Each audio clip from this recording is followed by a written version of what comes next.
അപ്പോൾ നമ്മൾ കഴിഞ്ഞ വീഡിയോയിൽ നമുക്ക് എത്ര രൂപ ഡയറക്റ്റ് ഇൻഡയറക്റ്റ് എക്സ്പെൻസ് വരുന്നതെന്നുള്ളതിനെ കുറിച്ച് ഡീറ്റെയിൽഡ് ആയിട്ട് പറഞ്ഞിട്ടുണ്ട്.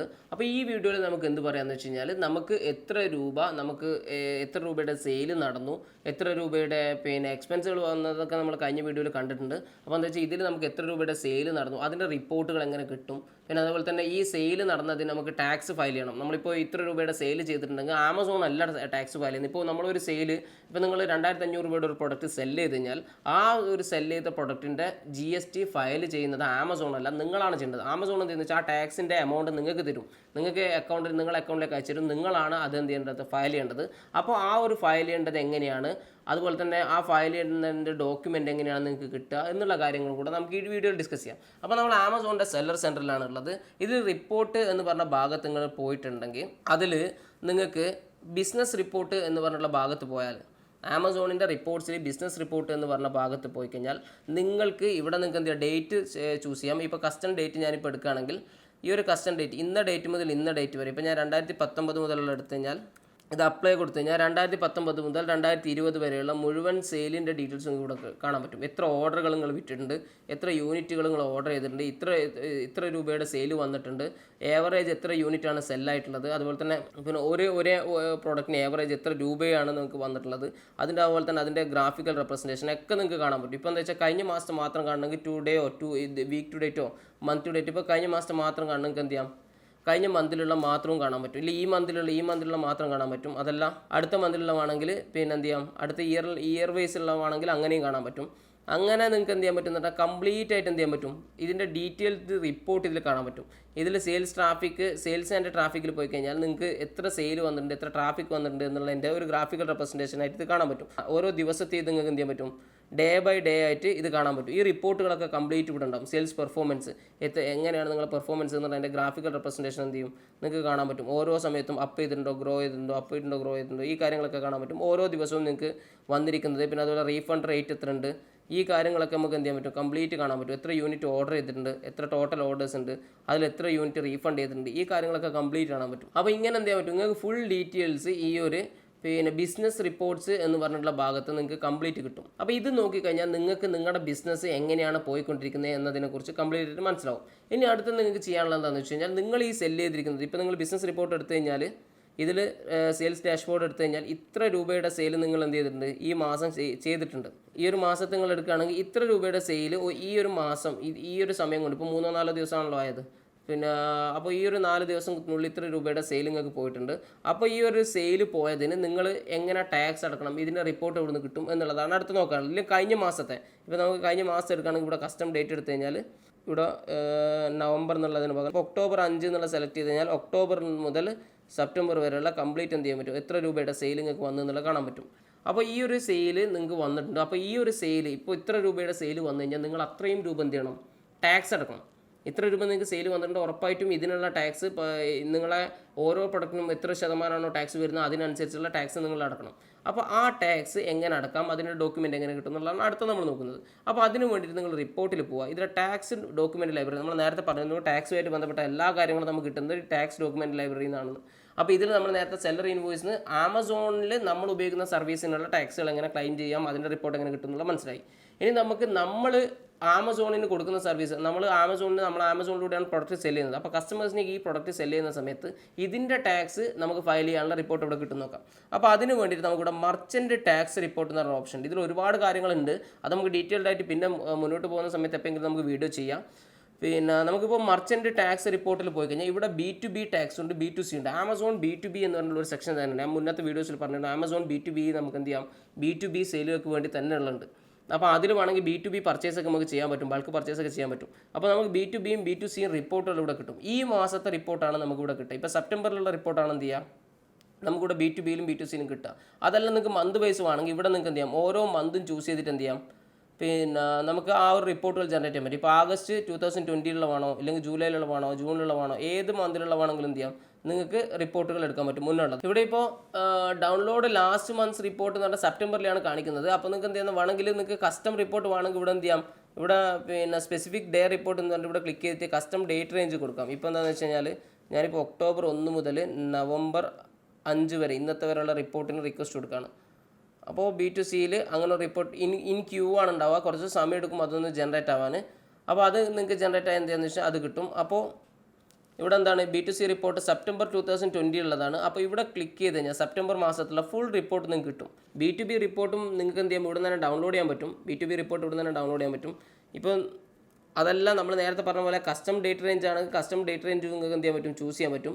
ഇവിടെ നമ്മൾ നേരത്തെ ജനറേറ്റ് ചെയ്ത് വെച്ചിട്ടുണ്ട്, ഒക്ടോബറിലേയും റെഡി ആയിട്ടുണ്ട്.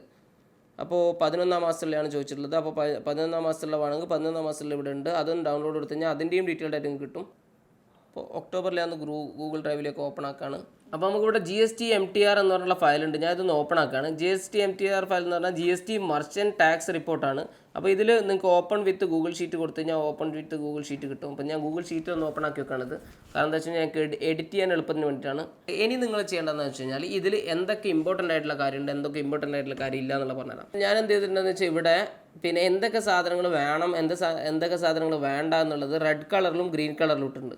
ഇപ്പോൾ സെല്ലർ GST ഇന്ന് നമുക്ക് എന്തുണ്ട്, പിന്നെ ആവശ്യം ഇല്ലാത്തതാണ് ഞാൻ പറഞ്ഞു. ഇപ്പോൾ ഇൻവോയ്സ് നമ്പർ ആവശ്യമില്ല, ഇൻവോയ്സ് ഡേറ്റ്, ട്രാൻസാക്ഷൻ ടൈപ്പ് ഞാൻ പറഞ്ഞു. റീഫണ്ട് എന്ന് പറഞ്ഞു കഴിഞ്ഞാൽ നമുക്ക് റീഫണ്ട് വന്നതാണ്.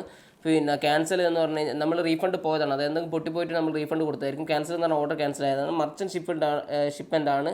MFN എന്ന് പറഞ്ഞാൽ നേരത്തെ പറഞ്ഞിട്ടുണ്ട്, മർച്ചൻറ്റ് ഫുൾഫിൽഡ് നെറ്റ്വർക്ക് എന്നുള്ളതാണ്. നമ്മൾ തന്നെ ഇപ്പോൾ FBA കൊടുക്കണം, FBA ഷിപ്മെൻ്റ് എന്നാണ് കാണിക്കുക. MFN ആണ് MFN എന്ന് കാണിക്കുക. അപ്പോൾ MFN ഷിപ്മെൻ്റ് ആണ്. അപ്പോൾ അതെന്താണ്, പിന്നെ ഇതാണ് നമ്മുടെ ശരിക്കുള്ള സെയിലായിട്ട് കാണിക്കുന്നത്. പിന്നെ ഓർഡർ ID നമുക്ക് ആവശ്യമില്ല, ഷിപ്മെൻറ്റ് ID ആവശ്യമില്ല, ഷിപ്മെൻറ്റ് ഡേറ്റ് ആവശ്യമില്ല, ഓർഡർ ഡേറ്റ് ആവശ്യമില്ല, പിന്നെ അതുപോലെ ഷിപ്മെൻറ്റ് ID ആവശ്യമില്ല, ക്വാണ്ടിറ്റി ആവശ്യമുണ്ട്. ക്വാണ്ടിറ്റി നമുക്ക് ഗ്രീൻ ആണ് കൊടുത്തിരിക്കുന്നത്. ഐറ്റം ഡിസ്ക്രിപ്ഷൻ ആവശ്യമില്ല. പിന്നെ അതുപോലെ തന്നെ ഇതിലിനിപ്പോൾ ആവശ്യമുള്ളത് HSN കോഡ് വേണം. നമ്മൾ ആവശ്യമുള്ള മാത്രം പറയാം, കാരണം ഭൂരിഭാഗവും ആവശ്യമില്ലാത്തതാണ്. അപ്പോൾ HSN കോഡ് വേണം. അപ്പോൾ HSN കോഡ് പിന്നെ അവിടെ വെക്കുക. പിന്നെ നമുക്ക് ആവശ്യമുള്ളത് ഷിപ്പ് ടു സ്റ്റേറ്റ് ആണ്, സ്റ്റേറ്റ് ഏതാണെന്നുള്ള ആവശ്യമുണ്ട്. പിന്നെ അതുപോലെ തന്നെ ഇൻവോയ്സ് എമൗണ്ട് ആവശ്യമുണ്ട്. പിന്നെ ടാക്സ് എക്സ്ക്ലൂസീവ് ഗ്രോസ് ഉണ്ട്, അതാവശ്യമുണ്ട്. ഇൻവോയ്സ് എമൗണ്ട് എന്ന് പറഞ്ഞാൽ എത്ര രൂപയാണ് നമുക്ക് ഓരോന്നിനും നമ്മൾ ഇൻവോയ്സ് നമ്മൾ എത്ര രൂപക്കാണ് വിറ്റത് എന്നുള്ളതാണ്. അപ്പോൾ മൈനസ് വന്നിട്ടുണ്ട്, അത് റീഫണ്ട് കൊടുത്തതായിരിക്കും, അതുകൊണ്ടാണ് മൈനസ് വന്നിരിക്കുന്നത്. പിന്നെ ടാക്സ് എക്സ്ക്ലൂസീവ് ഗ്രോസ് എന്ന് പറഞ്ഞു കഴിഞ്ഞാൽ ടാക്സ് ഇല്ലാതെ നമുക്ക് എത്ര രൂപയാണ് നമ്മുടെ കയ്യിൽ കിട്ടുന്നതെന്നാണ് ടാക്സ് എക്സ്ക്ലൂസീവ് ഗ്രോസ് പറയുന്നത്. പിന്നെ ടോട്ടൽ ടാക്സ് എമൗണ്ട് നമുക്ക് വേണമെന്നില്ല. പിന്നെ CGST SGST നമ്മൾ പറഞ്ഞിട്ടുണ്ട് എന്താണ് CGST SGST എന്നുള്ളത്. അപ്പോൾ കേരളത്തിൽ നിന്ന് പോയ സെയിലുകൾക്ക് മാത്രമേ നമുക്കിവിടെ CGST SGST കാണിക്കുള്ളൂ, ബാക്കിയുള്ളതൊക്കെ 0 ആയിരിക്കും. UTGST എന്ന് പറഞ്ഞൊരു സാധനമുണ്ട്, അതെന്താണെന്ന് വെച്ച് കഴിഞ്ഞാൽ യൂണിയൻ ടെറിസ്റ്ററികൾക്ക് വേണ്ടിയിട്ടുള്ളൊരു ടാക്സാണ്, അവിടെ വരുന്നൊരു ടാക്സാണ്, അത് നമുക്ക് ആവശ്യമില്ല ഇപ്പോൾ. പിന്നെ IGSTയും നമുക്ക് എന്തില്ല. പിന്നെ IGST എന്ന് പറഞ്ഞു കഴിഞ്ഞാൽ നമ്മൾ കേരളത്തിൽ നിന്ന് അല്ലാത്തതിൽ പോകുന്നതിലൊക്കെ നിങ്ങളിവിടെ കാണാം, ഇവിടെയൊക്കെ ഈ SGST CGST 0 വരുന്നെടുക്കുക, IGST വന്നിട്ടുണ്ടാവും. IGST 0 വരുന്നെടുക്കുക, SGST CGST വന്നിട്ടുണ്ടാവും എന്നുള്ളതാണ്. ഇവിടെ 2 0 വന്നിട്ടുണ്ട്, അതെന്താ വെച്ച് കഴിഞ്ഞാൽ ക്യാൻസൽഡ് ഓർഡറിനായിരിക്കും CGSTയും SGSTയും ഇല്ലാതെ വരുന്നത്. അടുത്തത് കോമ്പൻസറി സെസ്, ഇതൊന്നും ആവശ്യമില്ല നമുക്ക്. പിന്നെ അതുപോലെ തന്നെ പ്രിൻസിപ്പൽ എമൗണ്ട്, ഈ കാര്യങ്ങളൊന്നും ആവശ്യം. പിന്നെ നമുക്ക് ഇനി ആവശ്യമുള്ളത് പിന്നെ SGST ടാക്സ് അല്ല CGST tax, SGST tax, IGST tax. ഇത് നമ്മൾ ടാക്സ് റേറ്റ് ആണ് കാണിച്ചത്, എത്ര പെർസെൻറ്റേജ് ആണെന്നുള്ളതാണ് കാണിച്ചത്. ഇവിടെ നമുക്ക് അത്ര എമൗണ്ട് എന്നുള്ളത് ഇവിടെ കാണാൻ പറ്റും. അടുത്ത് നമ്മളിവിടെ ഈ ഒരു കാര്യം കഴിഞ്ഞ് കഴിഞ്ഞാൽ നമുക്കിവിടെ ഒരു പുതിയൊരു സാധനം ആഡ് ചെയ്യാനുണ്ട്, KFC എന്ന് പറഞ്ഞിട്ടുള്ള ഒരു സാധനം. KFC എന്ന് പറഞ്ഞാൽ കേരള ഫ്ലഡ് സെസ് എന്ന ഒരു റീജിയണലായിട്ട് ഓരോ ഗവൺമെൻറ്റുകൾ, ഓരോ സ്റ്റേറ്റ് ഗവൺമെൻറ്റുകൾ ഉണ്ടാക്കുന്ന ടാക്സുകളാണത്. അപ്പോൾ കേരളത്തിൽ ഫ്ലഡിൻ്റെ ബന്ധപ്പെട്ടിട്ടുള്ള ഒരു ടാക്സ് ആയിട്ട് കേരള ഗവൺമെൻറ് കൊണ്ടുവന്നതാണ് കേരള ഫ്ലഡ് സെസ്, അതാണ് KFC. അതായത് 1% ടാക്സിൻ്റെ കൂടെ 1% എക്സ്ട്രാ. KFCനെ കുറിച്ച് നമുക്ക് എന്താ വെച്ചാൽ ഡീറ്റെയിൽഡ് ആയിട്ട് ഒരു വീഡിയോ ചെയ്യാം, ഞാൻ ഇതിൽ പറഞ്ഞ് കൺഫ്യൂസ് ചെയ്യുന്നില്ല. KFC എന്ന് പറഞ്ഞുള്ള ഒരു കോളം നിങ്ങൾ അവിടെ ആഡ് ചെയ്യണം. അടുത്തത് UTGST ടാക്സുകളൊന്നും നമുക്ക് ആവശ്യമില്ല. പിന്നെ ഷിപ്മെൻറ്റ് എമൗണ്ട്, ഈ കാര്യങ്ങളൊന്നും നമുക്കിനി ആവശ്യമില്ല. ഇനിയിപ്പോൾ നമുക്ക് ആവശ്യം ഇതിലുള്ളത്, അപ്പോൾ നമുക്ക് അടുത്ത വേണ്ടത് TCS ആണ്. അപ്പോൾ TCS CGST റേറ്റ് എന്ന് ഇവിടെ കാണിക്കുന്നുണ്ട്. TCS എന്ന് പറഞ്ഞു കഴിഞ്ഞാൽ ഇ-കൊമേഴ്സ് സെല്ലിങ് ചെയ്യുന്ന, നമ്മൾ ഈ പിന്നെ റേറ്റ് കാൽക്കുലേഷൻ്റെ സമയത്ത് ചെയ്യാതിരുന്നൊരു കാര്യമായിരുന്നു TCS എന്നുള്ളത്. അപ്പോൾ TCSും KFCയും ഒന്നും നമ്മൾ റേറ്റ് കാൽക്കുലേഷൻ്റെ സമയത്ത് നമ്മൾ പ്രൈസിങ് റിസർച്ചിൽ ചെയ്തിട്ടില്ല. പക്ഷേ ഇത് വരുന്ന ഒരു സാധനമാണ്. അതായത് TCS എന്ന് പറഞ്ഞാൽ ഇ-കൊമേഴ്സിന് ആയിട്ടുള്ള ഒരു സ്പെഷ്യൽ ടാക്സ് ആണ്. അപ്പോൾ അത് നമ്മൾ കൊടുക്കണം. അതെന്താണെന്ന് വെച്ചാൽ 1% ആണ് ടാക്സ് വരിക. അതായത് നമ്മൾ സെല്ല് ചെയ്യുന്ന എമൗണ്ടിൻ്റെ 1% നമ്മൾ എക്സ്ട്രാ ടാക്സ് ആയിട്ട് കൊടുക്കണം. അതായത് 18% GST കൊടുക്കുന്നതിൻ്റെ പുറത്ത് പ്ലസ് ഒരു TCS എമൗണ്ടും കൂടെ വരും. അപ്പോൾ അത് നിങ്ങൾ കാൽക്കുലേറ്റ് ചെയ്യണം. അത് നമ്മൾ പ്രൈസിങ് റിസർച്ചിൽ പറഞ്ഞിട്ടില്ല, അതുകൊണ്ടാണ് നമ്മൾ ഇവിടെ ഡീറ്റെയിൽഡ് ആയിട്ട് പറയുന്നത്. അപ്പോൾ TCS CGSTയും SGSTയും ഉണ്ടെങ്കിൽ നമ്മൾ കേരളത്തിൽ നിന്ന് ഉള്ളിൽ വെക്കുന്നെങ്കിൽ TCSും CGSTയും SGSTയും വരും. അതിൻ്റെ റേറ്റും എമൗണ്ട് ഉണ്ട്, ഈ കാര്യങ്ങൾ നമുക്ക് വേണം. അതുപോലെ തന്നെ സ്റ്റേറ്റ് SGST, പിന്നെ TCSും CGST വരും. ഇപ്പോൾ കേരളത്തിൻ്റെ പുറത്താണെങ്കിൽ IGST TCS വരും. TCS IGST റേറ്റും എമൗണ്ടും വരും. അപ്പോൾ ഈ രണ്ട് കാര്യം നമുക്ക് ആവശ്യമുള്ളതാണ്. പിന്നെ TCS UTGST ഉണ്ട്, അതായത് യൂണിയൻ ടെറിട്ടറിയിൽ വരുന്ന TCS ആണ് നമ്മളിവിടെ വരുന്നത്. അപ്പോൾ നമുക്ക് യൂണിയൻ ടെറിട്ടറിയിൽ നിന്ന് സെയിൽ വരാത്തതുകൊണ്ട് നമ്മളത് ഒഴിവാക്കണം, ആ ഒരു കോളം വേണമെന്നില്ല. പിന്നെ അടുത്ത വയറോസ് ID ആണ്, അത് വേണ്ട. ഫുൾഫിൽമെൻറ്റ് ചാനൽ ഇതൊന്നും വേണ്ട. ഇനി നമുക്ക് ആവശ്യമുള്ളത് ക്രെഡിറ്റ് നോട്ട് നമ്പറും പിന്നെ അതുപോലെ തന്നെ ക്രെഡിറ്റ് നോട്ട് ഡേറ്റും ആണ്. അപ്പോൾ ഈ രണ്ട് കാര്യങ്ങളും മാത്രം നമുക്ക് എന്ത് ചെയ്താൽ മതി. ഇത്രയും നമ്മൾ ഈ പച്ചയിൽ ഈ ഗ്രീനിൽ പറഞ്ഞ കാര്യങ്ങൾ മാത്രമേ ആവശ്യമുള്ളൂ. റെഡ് വരുന്നതൊക്കെ ഡിലീറ്റ് ചെയ്ത് കളയാം. മഞ്ഞ വരുന്നത് പുതിയതായിട്ട് ഒരു കോൾ ആഡ് ചെയ്യാം. ഇപ്പോൾ KFC മാത്രമേ മഞ്ഞ കളറിൽ വരുന്നുള്ളൂ. അപ്പോൾ അത് പുതിയതായിട്ട് ആഡ് ചെയ്യുക. അപ്പോൾ ഈ ടെംപ്ലേറ്റ് നമ്മളെ എക്സ്ക്ലൂസീവ് ഗ്രൂപ്പിലുണ്ടാവും. അത് എന്ത് ചെയ്യുക, യൂസ് ചെയ്തിട്ട് നിങ്ങൾ എന്ത് ചെയ്യുക, ഈ ഒരു ടാക്സ് ഫയലിങ്ങിൻ്റെ ഡോക്യുമെൻറ്റ് പ്രിപ്പയർ ചെയ്യുക. അപ്പോൾ ഈ ഒരു ടാക്സ് ഫയലിങ്ങിൻ്റെ ഡോക്യുമെൻറ്റ് പ്രിപ്പയർ ചെയ്ത് ഇത് അങ്ങനെ തന്നെ നിങ്ങൾ എന്ത് ചെയ്താൽ മതി, GST ഓഫീസിലേക്കോ അല്ലെങ്കിൽ പിന്നെ CA-കാർക്കോ അയച്ചു കൊടുത്താൽ മതി. നിങ്ങൾക്ക് തന്നെ ഫയൽ ചെയ്യണമെന്നുണ്ടെങ്കിൽ അതിനെക്കുറിച്ച് നിങ്ങൾക്ക് അങ്ങനെ ആഗ്രഹം ഉണ്ടെങ്കിൽ നമ്മളൊരു ആൾക്കാരെ റിക്വസ്റ്റ് ചെയ്യുന്നതിനനുസരിച്ച് നമുക്കൊരു വീഡിയോ ചെയ്യാവുന്നതാണ്. ഇത്രയാണ് നമുക്ക് GST ഫയലിങ്ങിൻ്റെ ഡോക്യുമെൻറ്റിനെ കുറിച്ച് പറയാനുള്ളത്. പിന്നെ അതുപോലെ തന്നെ ബിസിനസ് റിപ്പോർട്ട് എങ്ങനെ എടുക്കേണ്ടതെന്നുള്ളത് നമ്മളിതിൽ പറഞ്ഞു. അപ്പോൾ ഇത്രയും കാര്യങ്ങൾ ചെയ്ത് കഴിഞ്ഞാൽ തന്നെ നിങ്ങൾ GST ഫയലിങ്ങിൻ്റെ ഭാഗങ്ങൾ കംപ്ലീറ്റ് ആയിട്ട് കഴിഞ്ഞു. അപ്പോൾ അടുത്ത വീഡിയോയിൽ നമുക്ക് എങ്ങനെയാണ് പ്രോഫിറ്റ് ആൻഡ് ലോസ് വരുന്നത് എന്നുള്ള ഭാഗങ്ങളെ കുറിച്ച് ചർച്ച ചെയ്യും. എങ്ങനെയാണ് പ്രോഫിറ്റ് ആൻഡ് ലോസ്, നമുക്കിപ്പോൾ ഇതിൽ പിന്നെ നമ്മുടെ എക്സ്പെൻസും കിട്ടി, അതുപോലെ തന്നെ ഇൻകവും കിട്ടി.